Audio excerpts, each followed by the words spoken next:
So now that you have organized all of your content, it's going to be really, really easy for you now to create a navigation menu and create a navigation system.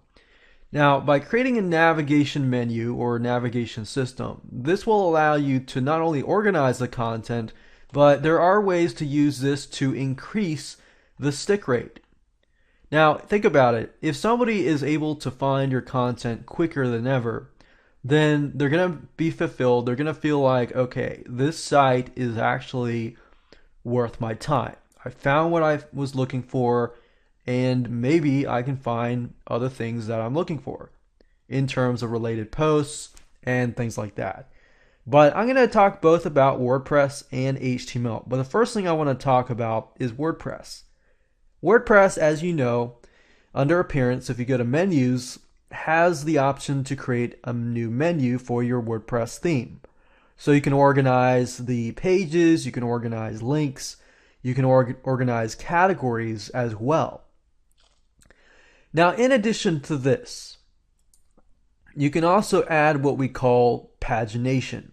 Pagination allows you to break content up. So if you have, like, let's say, for example, a really long piece of content that has videos, screen capture, screenshots, has text and everything, but it's a very long post.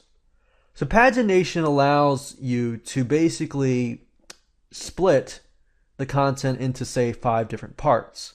And by doing that, if you get people to click on your page, then this is a little tip, but these are like mini transactions. As somebody engages with your site, they have trusted you. They are trusting you more and more and more. So once they get through just clicking on your links, 1, 2, 3, 4, 5, they have invested time psychologically and subconsciously. They feel that they trust you. Most likely, if that's the case. Not all the time, but the majority of the times.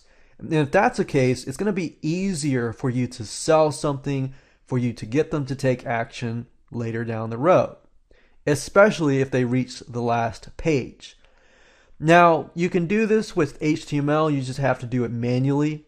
There may be softwares out there and codes out there you can find that will do it for you. But for the most part, if you're using something like WordPress, you could easily do that by going to plugins, add new plugins, and typing in pagination. Well, you'll be able to find many different plugins, as you can see here. So this allows you to split up your content into pieces. So not only do you have a navigation menu at the top or on the sidebar, but in addition to that, you have pagination on the bottom of every single post, especially the very long posts. So somebody clicking through, that's going to be a plus. Now, in addition to that, you also want to add some sort of related posts plugin so that at the very end of the content, for example, at the very end of this content here, a lot of times on this page, on this blog, for example, you'll see at the very end some sort of related posts. Okay, so for example, this person here as an example said, you also might like blah, blah, blah, and blah, because these are related to these up here. Now, in addition to that, you can also connect your content together by tags, like keyword tags, categories, and things like that. So if you can categorize your content and add tags to your content, then that will allow other people to find your content very, very easily. So I hope this makes sense to you. But it's a lot of basic stuff, a lot of free plugins that you can use, but it's powerful. Now, in addition to that, I want to show you something. Wiki.answers.com has a lot of really good examples of this. For example, if you type in something like, how would you fix a car that burns a lot of oil? Well, they have this slider menu here. And in order to read the content, you have to click these arrows to navigate. So for example, The first step is to establish how your engine is losing oil, whether it is, so they got to click over in order to see the next slide. Is actually burning oil, usually indicated by blue or black smoke, or leaking it. A minor leak from a worn out drain plug or a bad gasket can result in the lost. So you see how they split up the sentences?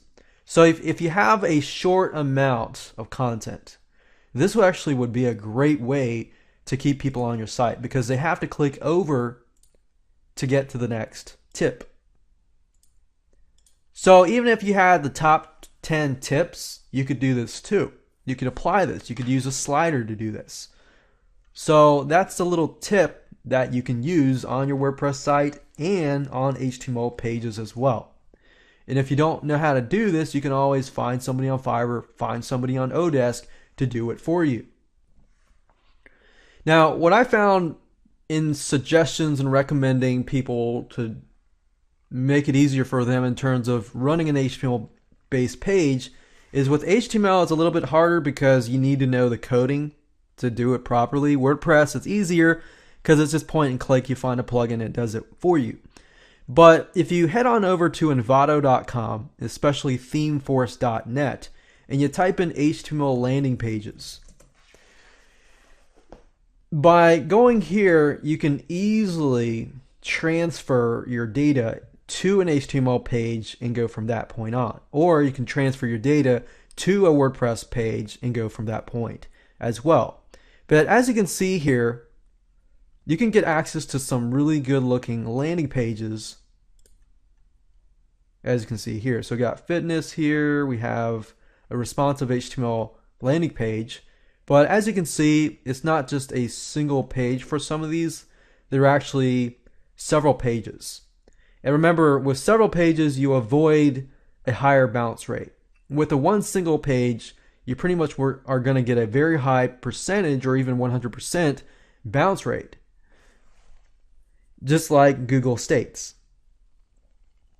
So hopefully that gives you some ideas on how to increase your site navigation by using menus, by using pagination, by using sliders, just different ways to keep people on your site.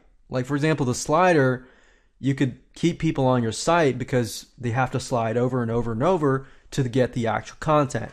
Plus, they're interacting with your site. If you can get people to interact with your site, then you're one step or several steps closer to actually closing the deal and getting them to take action. So I hope you enjoyed this course. Make sure that you apply everything that you've learned, otherwise it's going to be useless. And just take into account these three different scenarios of speeding up your site. Number 2, content is key. And number 3, basic navigation. If you can do all of these, most likely your site is going to be improved, and the human element, which is the most important element, they're going to actually like your site.